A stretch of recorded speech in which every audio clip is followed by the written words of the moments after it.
I love Thirsty Sword Lesbians. Very good. It is. Yes. Thirsty Sword Lesbians is my most commented on YouTube video because Nice. people love to come into the comments and be like, the hell is this? Like, people love to come in to complain. And it's so funny to me. Like, yeah, for some reason, whenever I put lesbian in the title of my YouTube videos, they get more hits.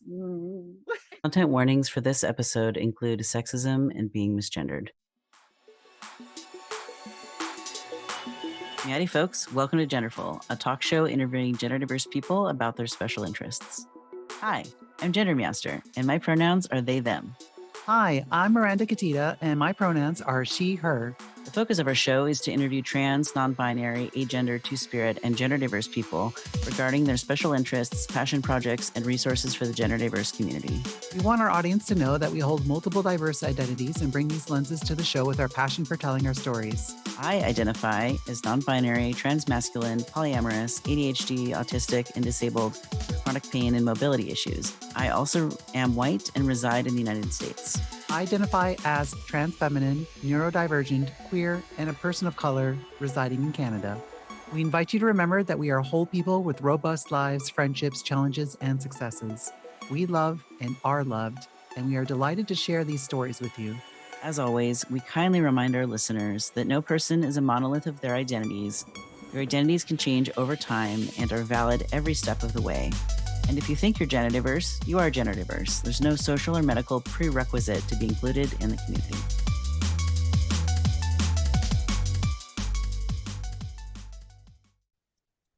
Genderful would like to acknowledge the Indigenous peoples and unceded lands that the producers, hosts, and guests live and have dwelt upon. Today we honor the Post Salish, Mohawk, Algonquin, and Anishinabewaki.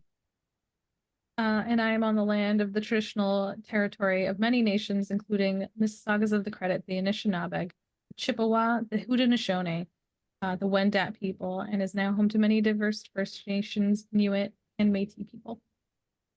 We honor the elders, the human, plant, and animal ancestors of these lands, and celebrate the living descendants of these peoples. May all beings tend these lands for the goodness of the next 7 generations and beyond. Welcome, everyone, to GenderfulPodcast, a show interviewing gender-diverse people about their special interests. This week, our guest is Jess, also known as Fawn, they, them pronouns, and we're chatting about gender and gaming. They create content about indie video games and tabletop RPGs for Twitch and YouTube under the username FaunAndGames, and also have a very exciting announcement that I'll let you say right here because it's so exciting. Welcome to Genderful, Fawn. It's really good to see you.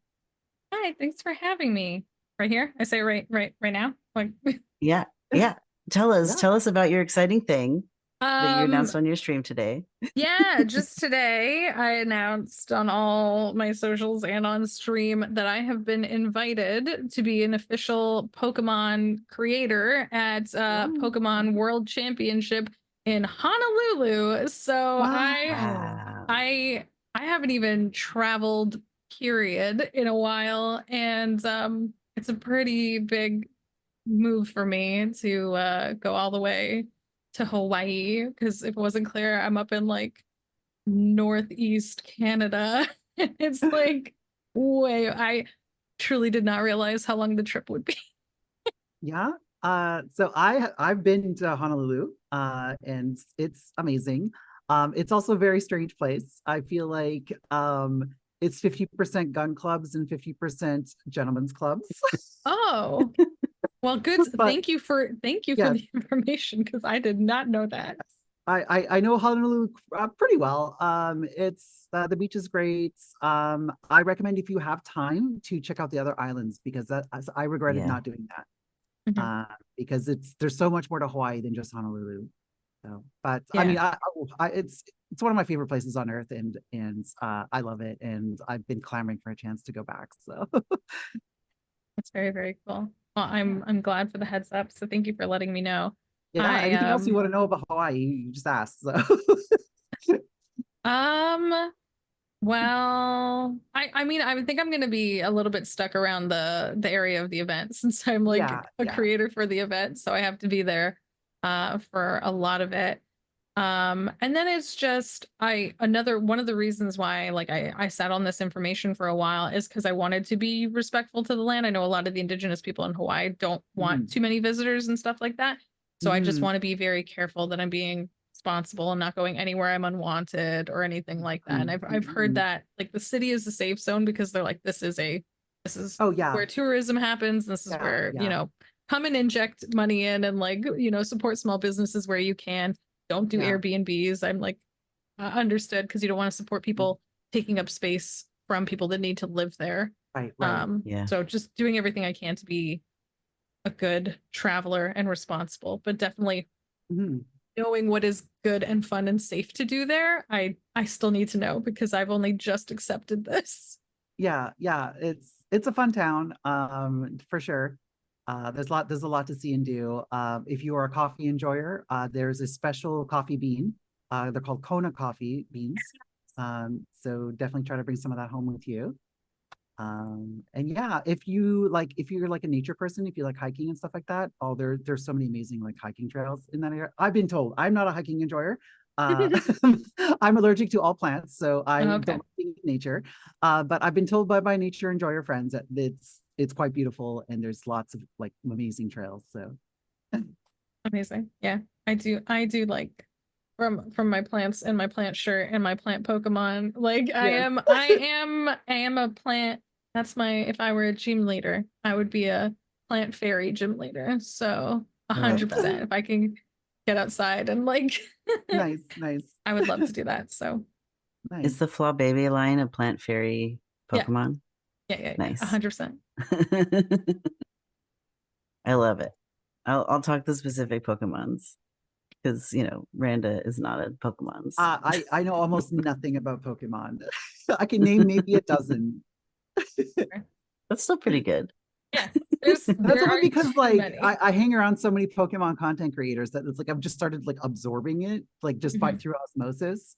But yeah, it's not really my jam.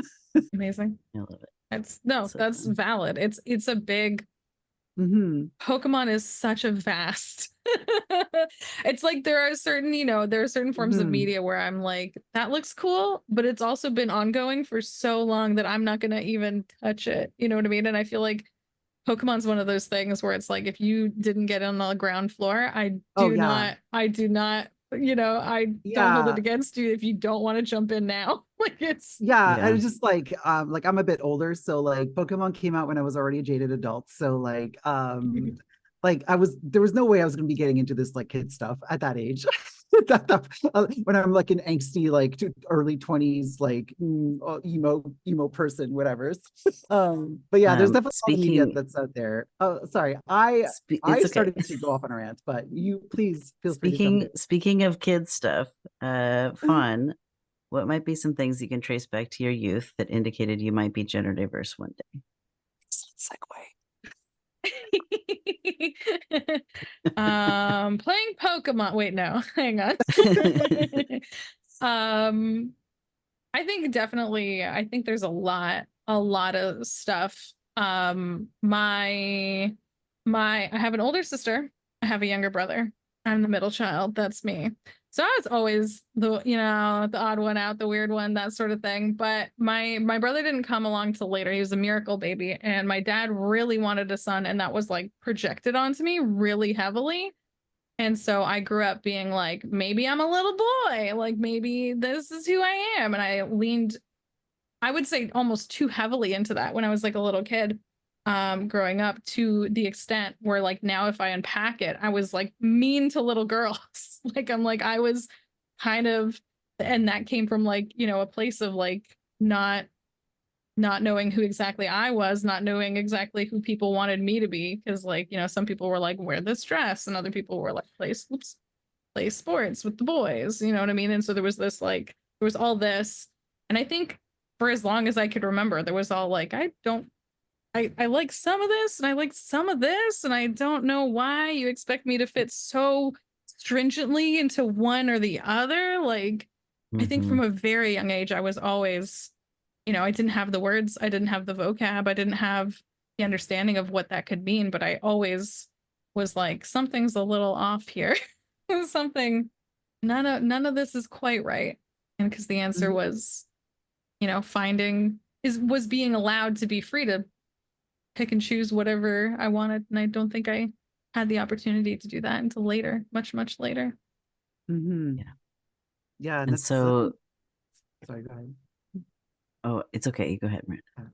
I was just gonna say that, like, that's something we hear like again and again, is just like from a young age we're kind of stuck into these like very narrow like binary roles, and it's not until we're given the freedom to explore where we kind of come into ourselves.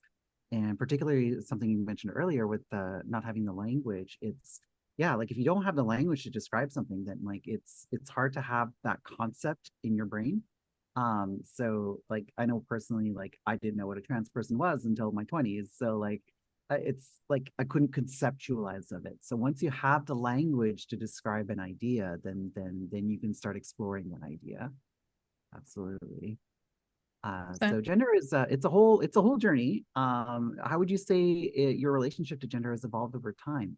I feel like it's always still evolved. I feel like it's malleable. I don't know. I feel like there are, there's the ways you feel. And then there's the ways that while you're living, you kind of just like stuff comes at you and you're like, does this stick? Yes. Does this not stick? No. Like keep what works and throw away what doesn't. And like I would say like I'm very confidently non-binary, but how that expresses is still very open, and how that kind of like projects and is perceived are still very, very open and change, and like can change very little notice to me or to others. Fluid even. I'm loving what chat is sharing. Oh, it's fun. Thanks, Modern Chow, for the fluid even. yes. One of the things I love about having a live show is we get to weave in the questions or observations from people in chat as well. It just helps when we make sure we say their names, which I forgot to initially with Modern Chow. So sorry about that. So Fawn, you are an avid gamer of many flavors and varieties. Where would you say that you play most of your games? Online. 100%. Yeah. I like, it's so weird because like I wouldn't automatically, like when I hear the term indoor kid, like I'm not an indoor kid. I love going outside. I'm an outdoor kid, but I'm not. I'm an indoor kid. I I'm an indoor outdoor kid. I don't know. I guess it's kind of like that mix of like, how you can be kind of somewhat introverted and extroverted. Like there's kind of a mix of both. But I would say predominantly my experience in sharing games is online, and playing games is online, as a lot of my best and closest friendships and like people in my life are far away from me, so we play remotely in a lot of ways, whether that is in fact video games, or whether that is doing a call and playing TTRPGs, or that is whatever form that might take. No, that makes a lot of sense. Because yeah, especially in pandemic world, that definitely online gaming has kind of taken over, because for a long time we couldn't play in person. Now this is kind of a question that's is I have a personal connection to this, but I want to hear your story on this. Is in what ways can people explore gender through TTRPGs? Oh my goodness. So much. Especially I think even in every kind of game, I think there are really fun, really niche little like indie games, really small or like a little bit larger, but like there are wonderful games out there that are almost like poetry, that are almost like a LARP, almost like there's such, you say TTRPG and I think a lot of people only think of Dungeons and Dragons, right? There are people that have written, like I myself have written games that fit into a 3-page folding brochure. I know people that have written games that fit on a cue card. And I think that there are games where the entirety of what they're asking you to do is like stop, think, imagine, explore. That they there are games that specifically just pose questions and like the whole objective is just to, you know, stop and think and explore that. And whether that's saying it out loud, whether that is doing it with other people or by yourself, or that's writing it down in a journal, because there are wonderful one-player journaling games. There are games that look at it extremely specifically and expressly. And then there are games like Dungeons and Dragons or those larger games where you that's not the point of the game. That's not in any way, shape, or form what the creators built it to do. But a lot of people do explore themselves in their characters, in their role playing, in their imagining of what they want to embody. And that's why I think TTRPGs are so phenomenal, because it's hard to even express the vastness of what they do and what they explore and what they can allow you to do. Yeah, 100%. I mean, you can literally do whatever you want with a TTRPG. I mean, it's any setting you can imagine, any characters you can imagine, any format you can imagine. And yeah, it's yeah, so I remember I had not come out yet. And like nobody knew that I was like exploring my gender identities. So I was playing a male character at the time, and something happened where like I died and I was like resurrected, but then like it's like there was a chance that I would come back as a different gender, and my DM had me roll a die, and I really wanted that die to like turn me into a girl. Like that's like not how that's like not how it ended up. And then my last character was I played a female character, and I think I come out privately to like my DM, but just being able to like explore that within a game without like before coming out, that was very valuable to me.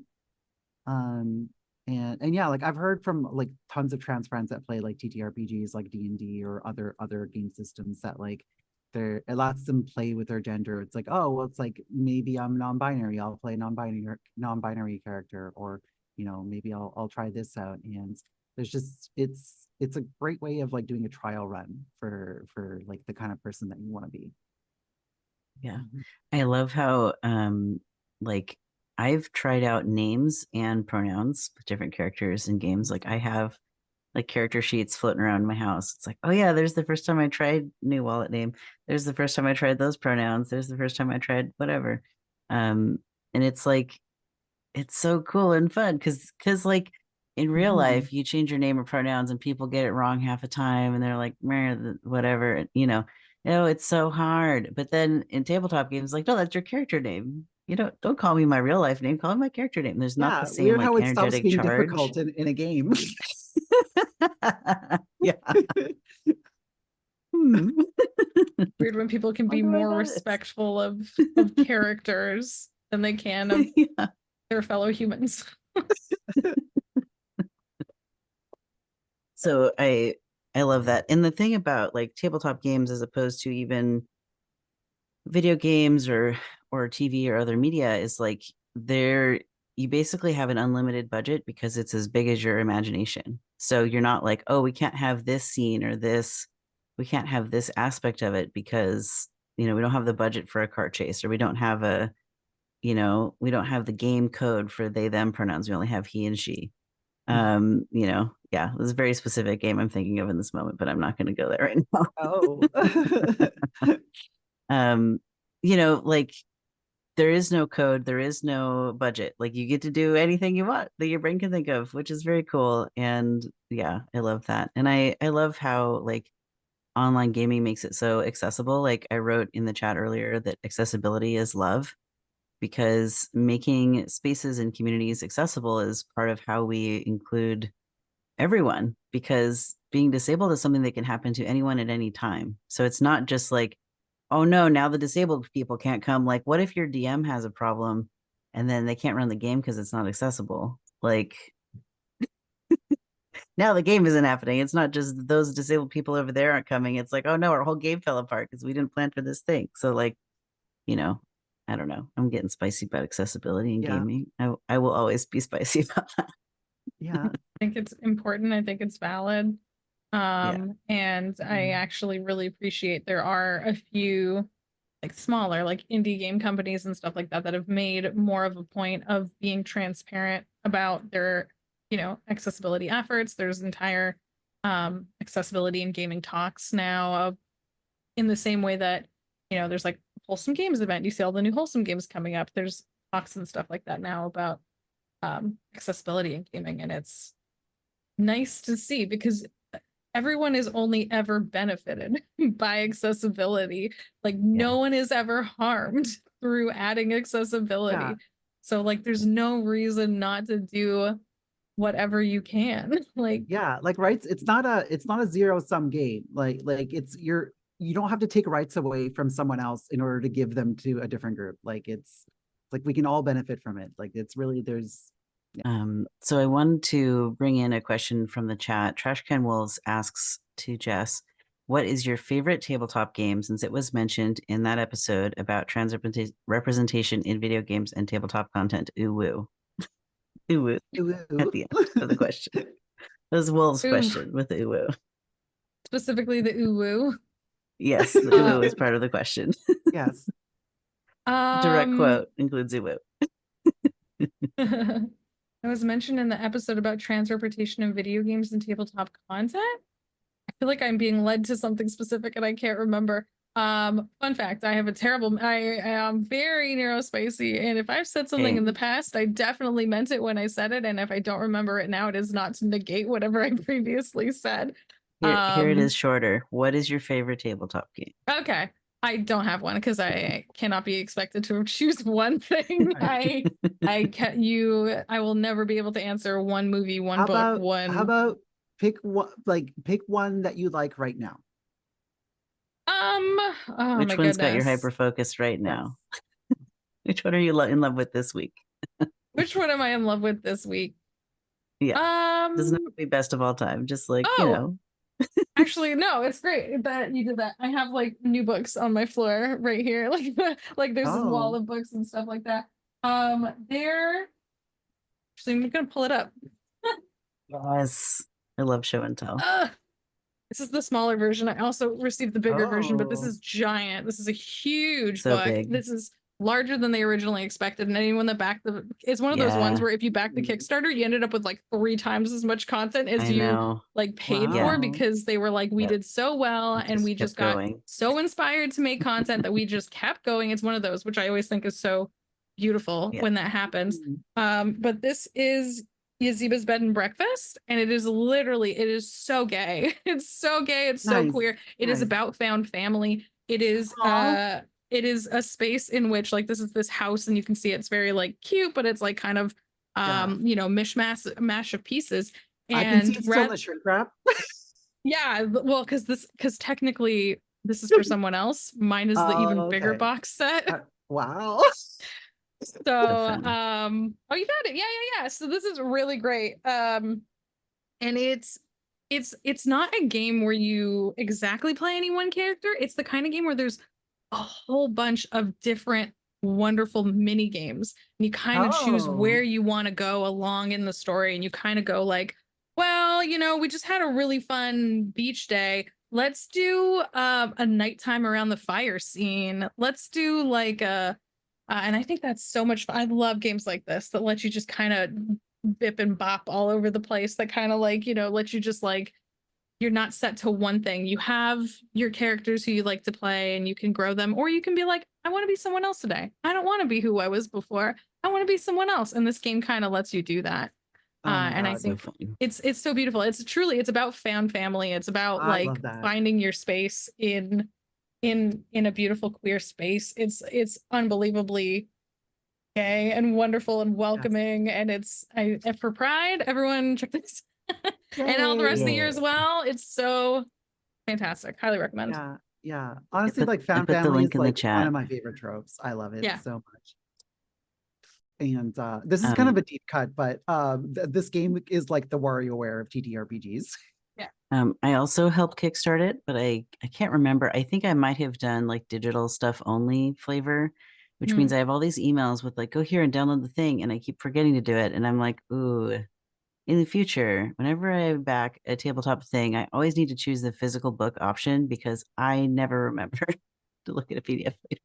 My No. ADHD object permanence is like, I failed the perception check. Yeah, no, I always opt for the PDF because a space is at a very high premium for me. So Yeah. I yeah, just don't remember. Those books are But on I the own floor it. right now because I have no room on my shelf and I feel very bad.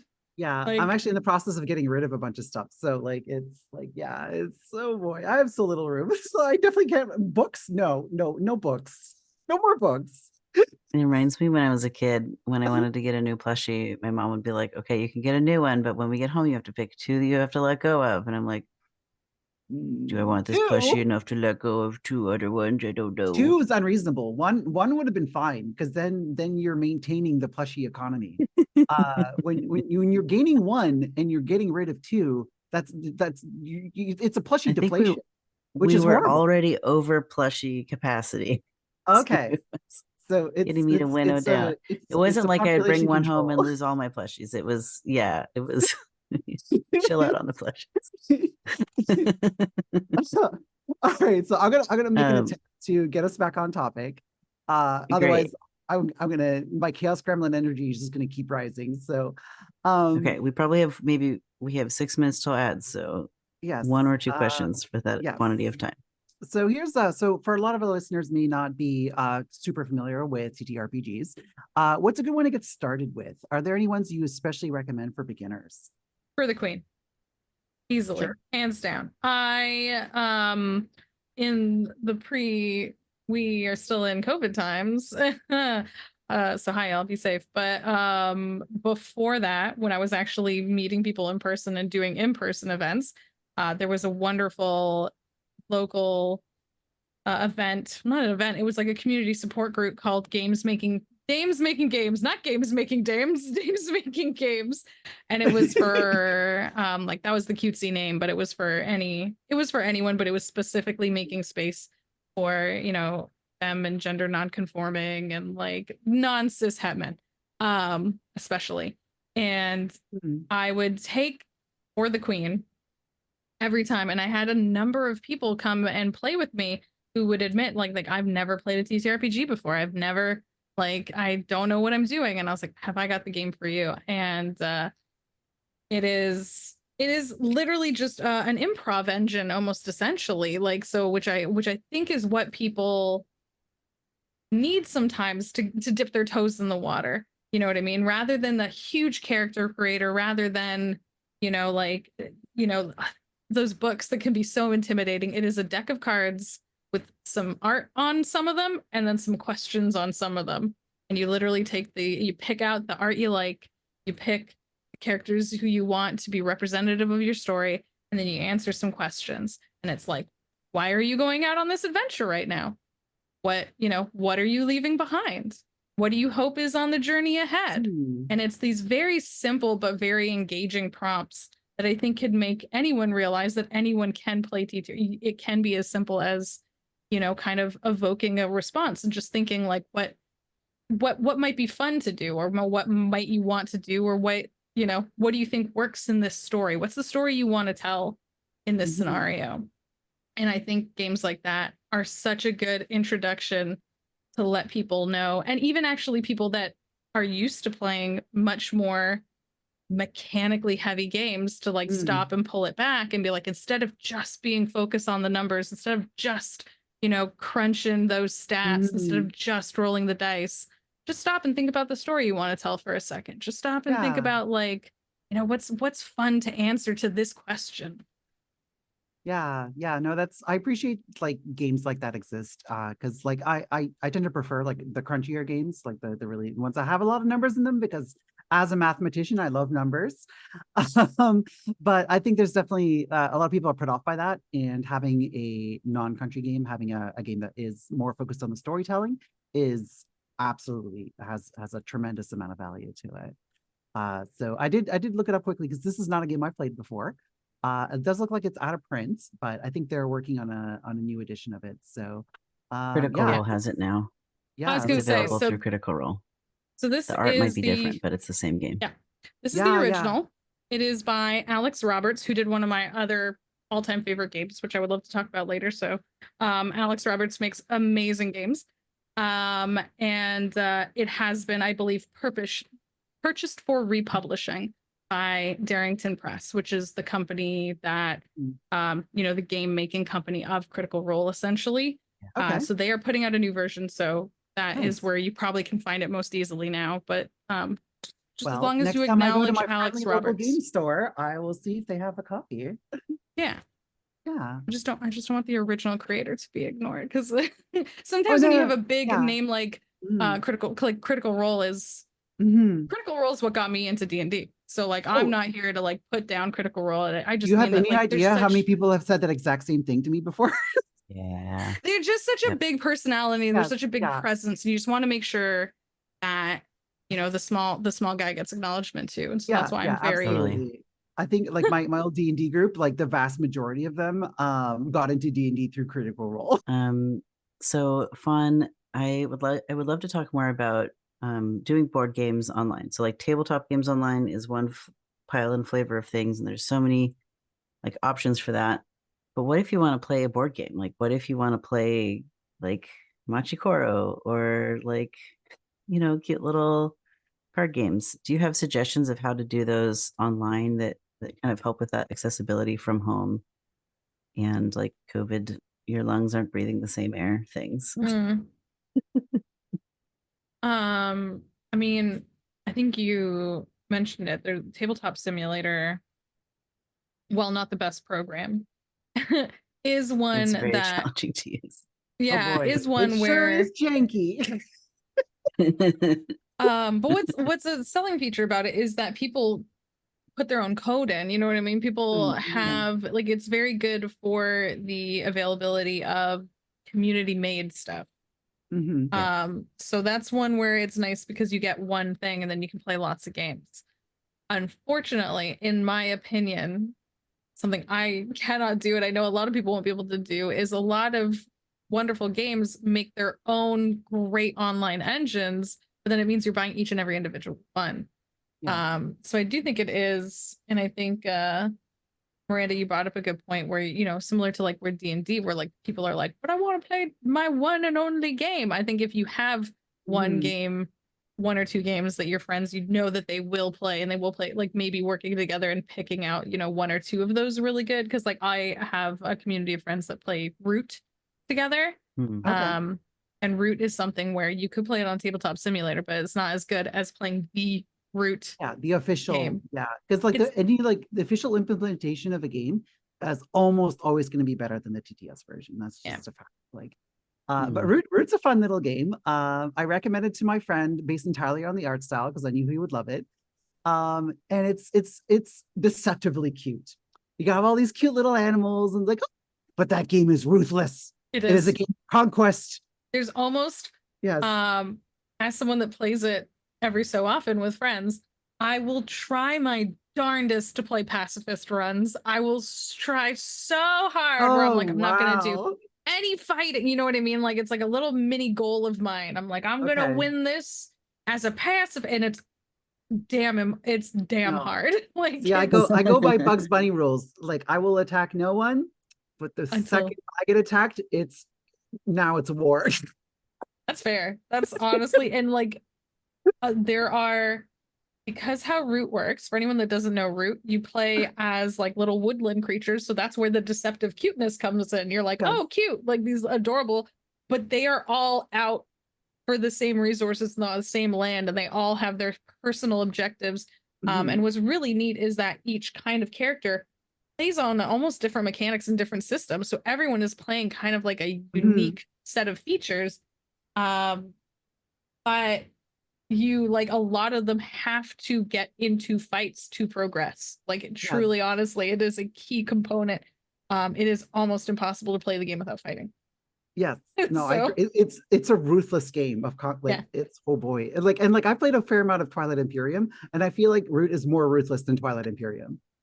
Like, because like I play games of Twilight Imperium where I don't get into any fights ever, and that's how I usually play. Again, Bugs Bunny rules. It's like, if you don't attack me, I won't attack you. But the second you attack one of my planets, I will annihilate your entire empire.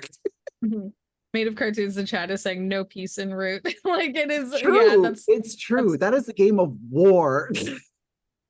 That's one of my friends who I regularly play with, and they have to put up with me trying to be pacifist, and truly it changes the economy of the game. Like it changes the mechanical economy, not like the literal money economy, but the mechanical economy of the game depends upon fighting. Like so you can cause problems in other people's gameplay by not fighting, and I am that problem child. Like Amazing. it's me. I'm the problem. I love it so much. I put the links for Root in the chat. It'll also be in the show notes. I'm trying to work with our producer to make sure we're getting all the links to all the games people are mentioning, so that folks can look in the resources of the show later when it's published. I have never heard of Root, so thank you for a new game to go think about and look into.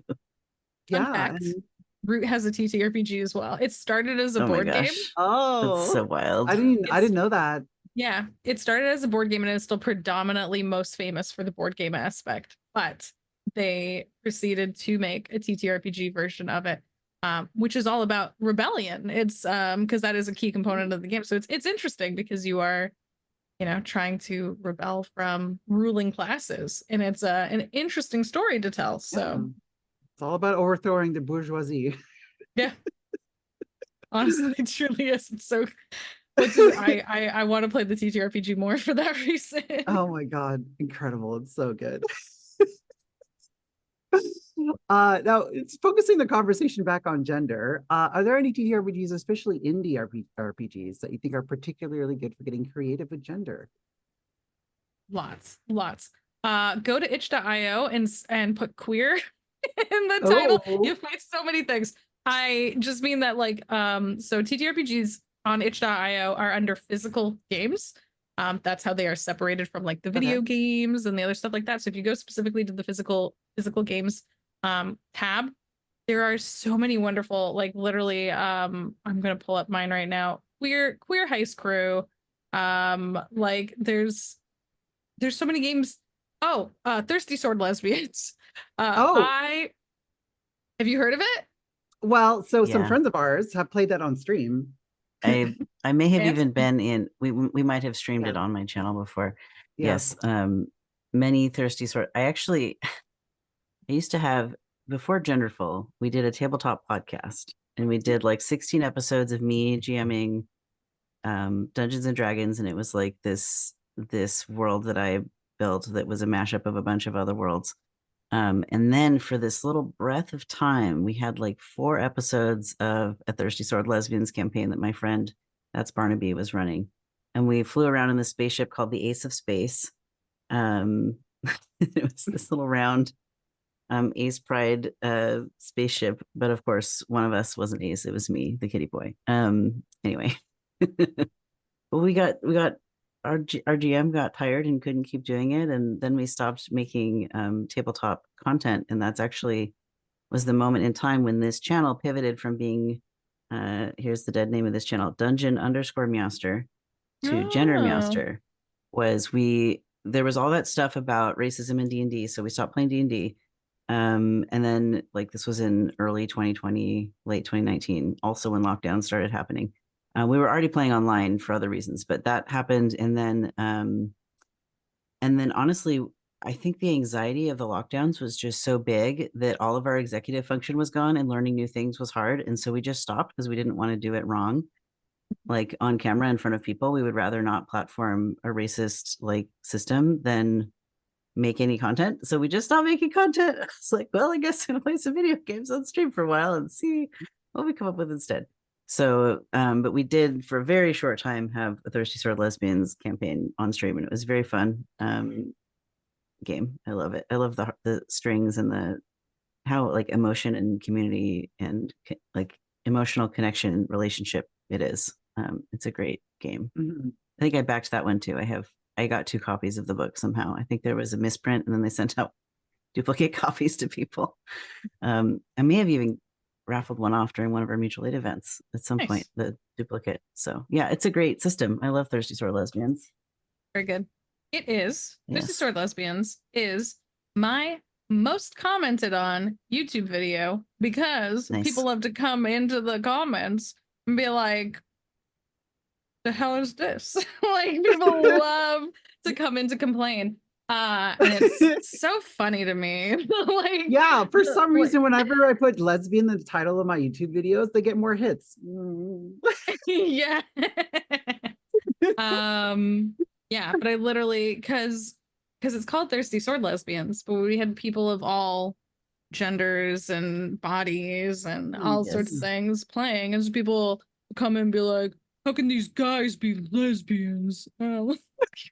My guy, you're like, you're playing video games with dragons and you're gonna come into my stream and have an issue with some guys playing lesbians? Get out of here. I have no time for your nonsense and your picky selection on what is okay in a game versus not. Like, Oh man, that's Also, trans mask, non-binary people, and trans men can be lesbians. Side note. yeah, truly, Yeah. like that. The point is that I'm not saying the people in your anyone- case were those things. no, but I'm but just saying. there are some really good games where, like, oh my god, I'm not gonna remember. There are games that are, you know, quote unquote magical girl games, but they expressly say, like, I know a lot of wonderful game creators that expressly say, like, this is of the genre of magical girl, but we want to be explicit in saying that anyone can play this game. Your transformation can look like anything, and your character can look like anything, and they can be whoever.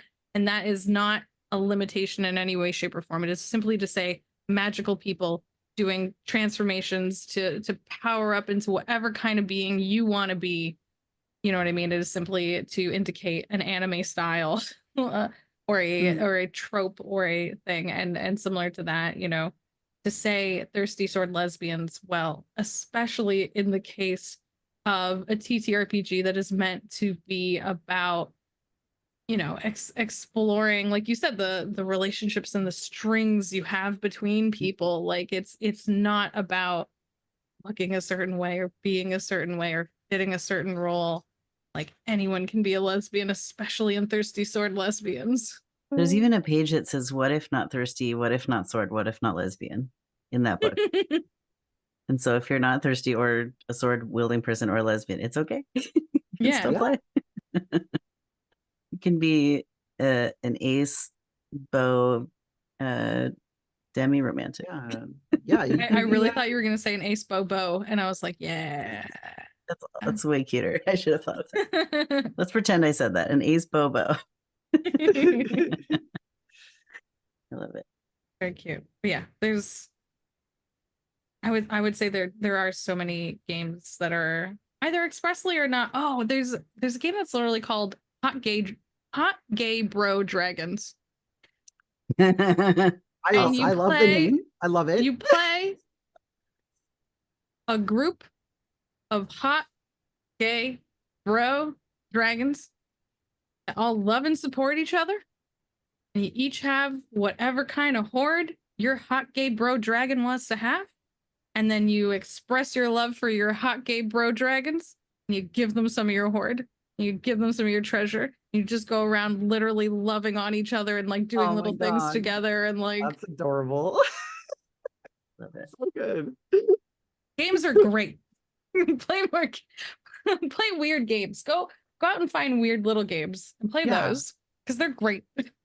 Yeah, there's so much out there. Is like, you know, you don't have to play the same game you've been playing for 30 years. You can, you try something new every once in a while. Trying something new. Yeah, try something. And like, and I was saying this actually while we were on break, that like, this is exactly why I understand, like, a lot of people are very hesitant. You were saying this, a lot of people are hesitant to not play D&D. You know what I mean? If you know one game, you're like, this is our game, this is the game we're playing. And that's why I'm a big proponent for smaller games that are more bite-sized, that are more manageable, that are GM-less or prep-less, that literally allow 1, 2, 4, 10 people to like open up a little thing and be like, let's just do it. Let's just do it. Like, playing it right now. We're playing it. We're in the game. Yeah, let's do it. There's okay, so chat's all over. They really want a Carly Rae Jepsen RPG. Oh, that exists. What? Yeah. Yeah. That's a real thing. But is it a dark fantasy RPG? I don't remember. Yes, it is one we own. We have them. Okay, so you know it. Can you? Is Oh, it one day called you'll Carly Rae run it. Jepsen? I see. I'm trying to remember. One day Is you'll it? run it. You own it. One day you'll run it. I see. Okay. Okay. While everyone's thinking about this, I'm gonna put in a little side promotion for the weekend of Pride. While in-person events are happening out in the world, the lovely Trash Can Wolves is actually going to be hosting a tabletop role-playing game time in the Meowsters Clouder Discord server. I think on June 29th. I think. Is that right, Wolves? You're here in chat. You can tell me if I'm wrong. There's going to be Pokemon game terror raids on the Friday night, when I will be away tabling at Trans Pride Seattle. And then there's going to be tabletop games in the server on Saturday. I don't know, time hard. That's fair. Sometime on Saturday is going to be a thing. So if you're interested in that, go post in the server and be like, "Where's Wolves? I want to do that tabletop thing."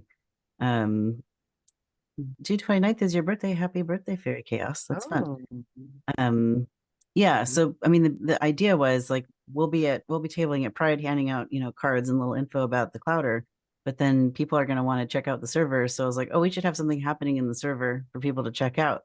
Like, oh, we found out about this. What's going on over there? Let's go see. So Wolves has been very kind to figure out, when we can have a thing in the server. So yes, we're pulling the people. Go to the tabletop role-playing game channel and converse there. We used to have a whole category for TTRPGs, but we were not chatty enough about it, so we made it a channel instead of a category. We can make a category again if people get chatty enough about it. That's a challenge. I love it. So, Fawn, I have a fluffy question for you. How many sets of dice do you own, and what are some of the coolest ones that you own? Too Also, many. I can't even answer this question. Do you mean in this room alone? Sure. Sure. In this room alone, probably like 100. Wow. I don't know. In the other room, I have one of those, those like kind of semi see-through. It looks like a little briefcase, but normally it's used for like putting fishing tackle in, like all those many little pieces. Yeah. Or Yeah, like a little jewelry, putting your little like separate pieces. Yeah, tackle box. Yeah.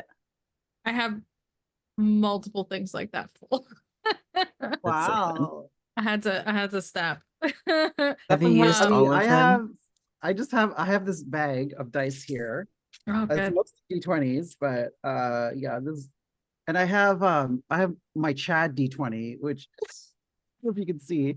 It's very large. There we go. Oh, nice. It's the size of my fist. That's awesome. Nice. Yeah. So I use it as a paperweight. Nice. If I roll it, I think I would actually damage it. Awesome. I have a D100 and a D2. Isn't a D2 which is just a coin? It is, but it's a really fancy coin. It's a really fancy one. It came in this, it's actually a funny story. It came in this set of dice. So they're clear, and then the numbers are in rainbow, and then inside there's like little rainbow ribbons and little floating things inside. And the note that came with it was something from like, I'm gonna assume this person is like gender diverse and maybe in college, because they were like writing something about, oh, it's so nice to see like, an older trans couple. Da, da, da, da. And I'm like, older? What do you mean older? They're in my 30s. And I think it was meant to be sweet, but I was like, what? So it was a funny moment to think about. I don't know. I hear trans people today being like, oh, I came out late in life. I came out when I was in my 20s. And I'm like, coming out late in life is when you're in your like 60s. Like, what do you mean you came out late? Yeah. Well, it's all relative, right? Generational. It's a generational thing. Yeah, it's totally a generational thing. Yeah, because it's like there's so many more people coming out these days because it's better access to information. And we had a whole pandemic where people had the chance to do some self-reflection. So like we have a lot more people coming out in, as teenagers or as young adults. So, for those of us like me who came out later in life, my version of later in life, Yeah, coming out like as a teenager would have been just out of the question. Yeah. So, I think there's also some folks where, like you said, it's like the perception and the feeling in it. If you know even like one or two people that came out at a much younger age and you came out even just a little bit later, you're like, oh, I came out later. And even there's just that feeling of, you know, like, I think kind of no matter when you come out, you're gonna feel like, could I have had more time? Could I have figured this out sooner? And I think there's also that feeling and that perception of like, oh, it took me so long. When in actuality, your journey is your journey, you know, like, and yeah, and that's something I keep trying to tell myself. It's like, you know, you don't transition until you're ready. And for some of us, it just takes longer, and you know that's how it is. So totally. At least that's what I tell myself when I'm crying in my bed. Oh, Miranda. We love you. Let's, on a lighter note, are there any super fun stories from TTRPG games that you'd like to share with us? Yes, but I also just I didn't get to say some of my best dice. I'm sorry. I'm sorry. No, it's fine. We were having good talks. Good talks. That's why. So, but aside from the fact that like I love the ones, you know, Meowster, that you're describing with like the little things in them. I have ones with like little ferns, little plants, little like mushrooms, little hearts. I have some with little sit sprites in them. But I think something I think is really neat is, it's not even mine, it's a set I gifted to my roommate, but it was a hunk, like these are already pre-shaped like hunks of metal, but then they are what's the term when you like metalwork inwards? So they metaled work just enough inwards, so there are now like self-sustained pieces, like smaller pieces of the dice within the dice. They almost act like a little tiny dice cage. So they are almost near identical in size and shape, only just enough that they are kind of etched into the metal dice. They're wild. Those are really ridiculous. So can you see the ones on the inside? It's a dice with a dice inside that you can see? Yeah, absolutely. Because it's like if you think of like, you know, the D4, which is like a little pyramid. Yeah. They had the metal piece. And then they slowly carved in with like metal carving tools until it was removed in just enough to be free floating, but not enough to escape the binding of kind of the outer limits of it. So if you rolled it, could you get two different results on the two dice that are the same dice? No. Okay. Yeah. From how you're describing it, it sounds like the inner die is fixed. Correct. Yeah. Because if it wasn't, then you could roll a dice, and if you had advantage or disadvantage, you would see both rolls on the dice at the same time with one motion. And then it's that'd like, be a very fun just way take to do the one answer or both answer. Yeah. That'd be a very, very fun way to do it. Dice mechanics. Sorry for demanding to tell you about my dice. No, it's exciting. It's all good. You started it though. Yeah. So I wonder if I you'll assumed ever you were do done giveaways after of talking dice. about your rooms and rooms and rooms and rooms of dice. No, I just wanted to talk about that specific one. I think is really neat. Really, I haven't seen many dice like that. All right, let's start the story over, just because I don't know exactly where that happened. So, did you say that you have 4 fun stories to share about from tabletop games? I don't know if it was 4. About anthology stories. Yeah, I think anthology play is a really neat kind of play that I don't think a lot of people get to do and a lot of people get to play. Basically, how we did it is, I can't remember what the first is. I think it was Monster of the Week. I think the first one we played was Monster of the Week. So basically what happened was a friend made a game for our little friend group in Monster of the Week, which plays kind of like you know, a Buffy the Vampire Slayer episode, or like it's kind of episodic and you can play it long term or you can play it like episode. But she ran it as like a pup named Scooby-Doo. So we were all little kids and we were investigating what we thought was like a mystery at a sleepover. And so we had this adventure and we did this mystery together. And then every time we got together to play again, our characters were a little older. and then a little older, and then a little older, and then a little older. So they started as children, and then we took them through elementary school, and we took them through high school, and we took them to prom, and we took them out on their first vacation together as adults. And then we did this sort of play style with them where it was the same characters growing up together, being best friends together, falling in love together, all these sorts of things.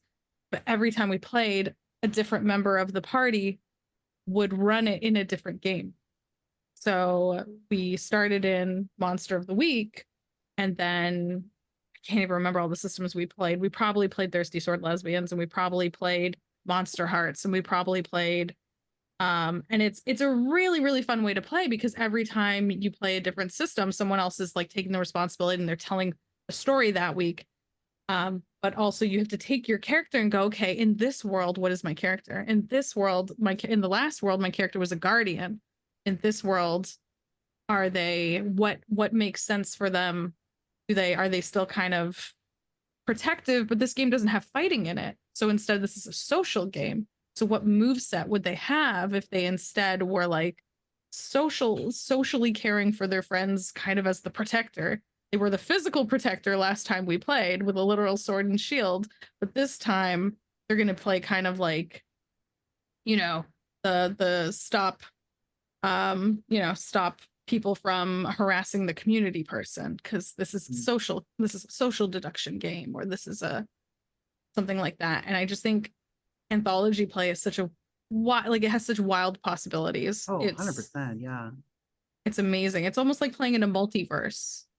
But, depending on how you kind of want, once again, to tell a story. I just really love using TTRPGs to be like, what kind of wild stories do we want to tell? I think the best thing about TTRPGs is telling stories with your friends. And like, what story have you not seen before that you want to play, that you want to tell, that you want to experience? And that's some seriously like, and exactly like we've described, these are ways in which friends in my life have just, played through gender experiences and been like, is this something I want? Is this character how I want to be? Is this person in my friend, do we want to like talk through some of our friendships? Like I know people who have used games to, like figure out their relationships, and like I just think sometimes if you stop and you look at games, and like if you don't look at them as this is a game for me to press button and win prize, if you go, what else can I do with this? Like, it just really big brain, open up your mind and go, what can this do? I don't know. That to me has always been like one of my favorite experiences with games. That's I feel like that's a fairly unique way of doing it. Like, oh yeah, I feel like there's a lot of people that like get together and play TTRPGs. I don't know about people doing anthology play. Like, I'm in a game right now where the GM is running the system. I think it's like fairy people. Changeling. I think it's called Changeling. And honestly, I have been so mentally under-resourced. I still haven't read the rules. I was just like, please, can I just tell you what I want to do, and you help me figure out what I roll? And like, thankfully, the DM is like managing my character sheet for me, and it's all digitized, so people can access each other's stuff. And it's a very like narrative-heavy way of playing and being together. But the thing that the GM was telling us is like, when we were in the hedge or in the Fae realm, there's this area that like it started as a 2-shot that then became a campaign, because sometimes that's how things happen. But when we were in this like realm through the hedge, so in the fairy world, and we played through this series of areas, and there's all these puzzles and all these things. It was very intricate, and I was like, wow, this feels like it's like this isn't the first time the GM has been here or run this. And it turns out like the locations change and evolve over time as different players and groups come through the area, and so it actually impacts future people's experience of the realm, because the choices that past players and past groups have made impact how it's set up and what's available now. And so there's like little details of these little things that are different than they were like the first time a group came through that area, because people have come through. So it kind of adds to the history and lore of the world. So instead of having anthology be part of the party, it's like anthology as like the setting. The setting has its own anthology, but it's all in the DM's head. The GM's the only one who's been through all the different iterations, right, of different players coming through. And so I don't know if that would be called anthology play also, but it was an interesting experience that I'm still going through and having unfold. It's like Yeah. it's set in Australia, not Melbourne, a different town. Sydney? But set in Australia. I don't think it's Sydney. No, maybe Adelaide. But anyways, the GM lives in Australia, and so we play over Discord. And I mostly type my stuff into chat, because especially with how loud my pain has been lately, I've been like, I already do cameras and keyboards and sitting at a desk like 5 days a week for work. Like I can't do it more for my game playtime. Like if it can be as simple as I listen to a voice chat and I type in a Discord chat, then I can play. If it's anything more complicated, like I can't guarantee my body can do that on a Saturday. And they've been really accommodating, which I've super appreciated and loved.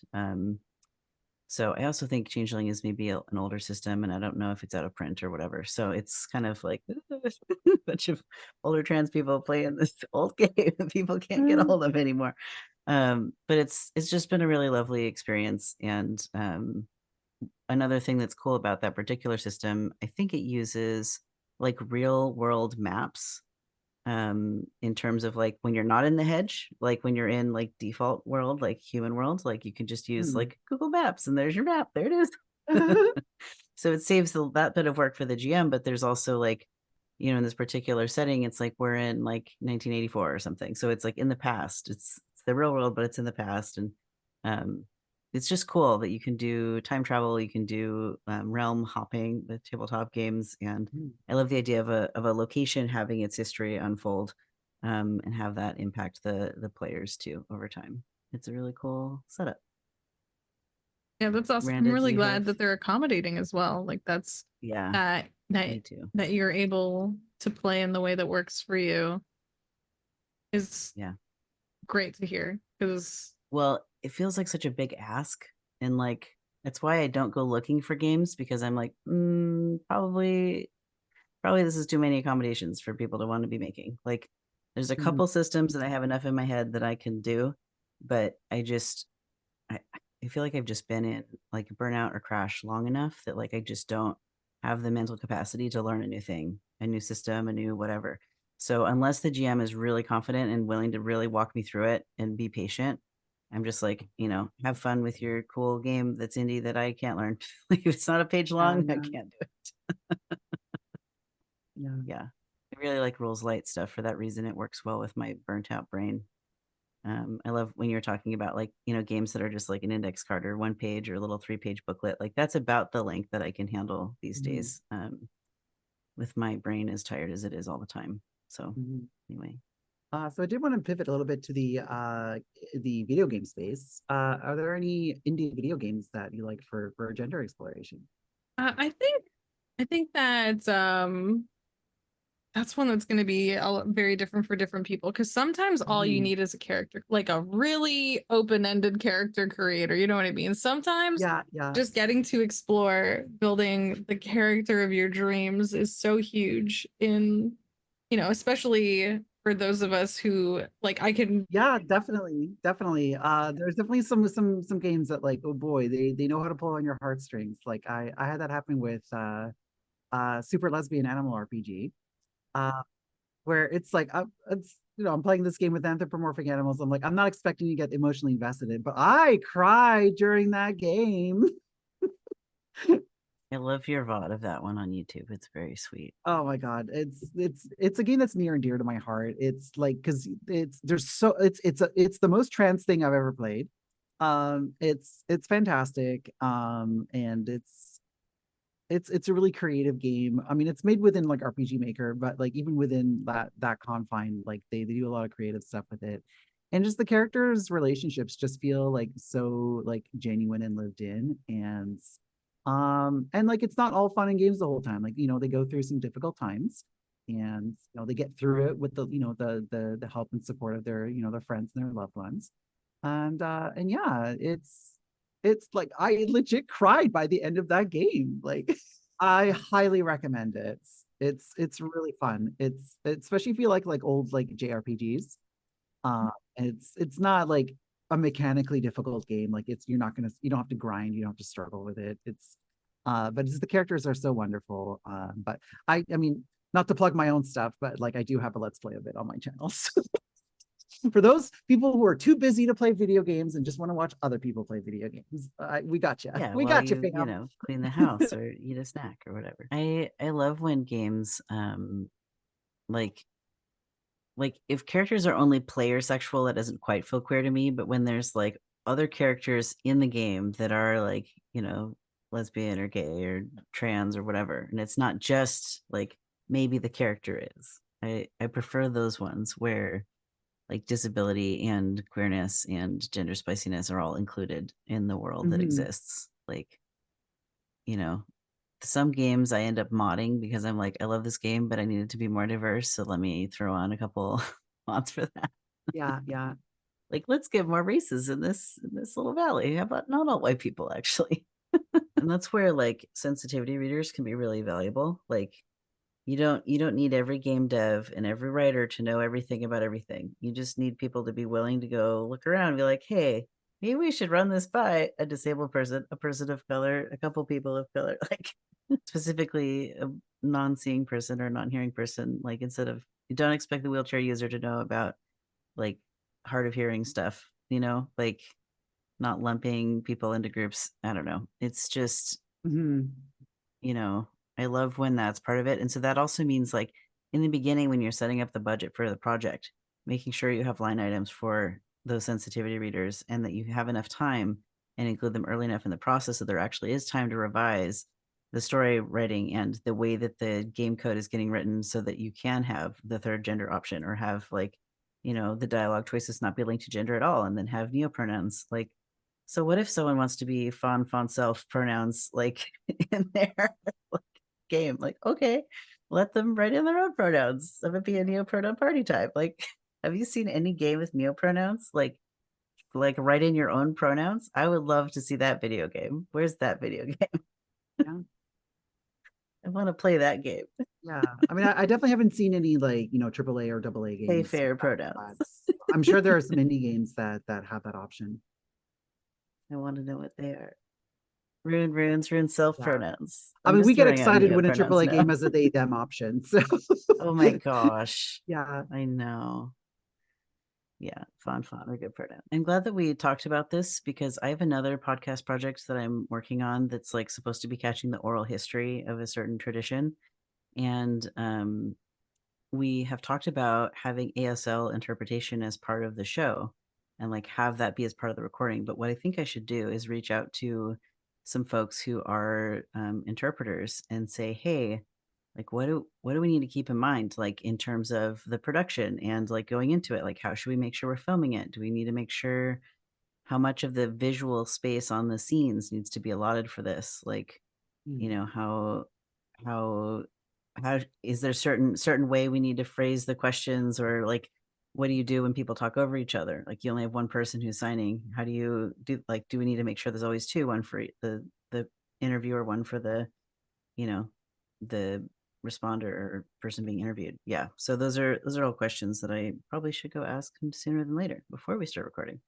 So there you go. I'm applying it in my brain right now. Well, thank you so much for joining us today, Jess. This has been a total delight.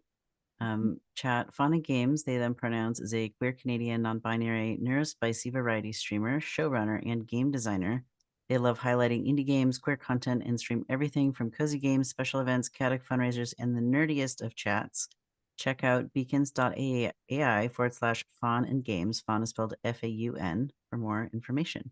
On socials, you can find Faun at FaunAndGames. Genderful would like to thank all of our supporters on Patreon: Miranda Catita, Holly Blash, Winter Vespers, Loch-Ness Gamer, Justin Baker Rojas, the ICO, Ray of Swords, Mirami, the Hessian, and Trans Capybara. Trans rights are human rights. That's right. Enjoy the outro. Genderful would like to thank our guest for being on this podcast. If you'd like to catch us live, join us on Mondays on twitch.tv/GenderMeowster. Show notes will appear in the edited versions of the show on Fridays on both YouTube and podcasting platforms. If you have a question you'd like the host to answer or are gender diverse and would like to request an interview, please send an email to genderfulpodcast@gmail.com or sign up via the website at genderfulpodcast.com. As a gender diverse community, the Clouder wants to assure our listeners that we are prepared to moderate our spaces.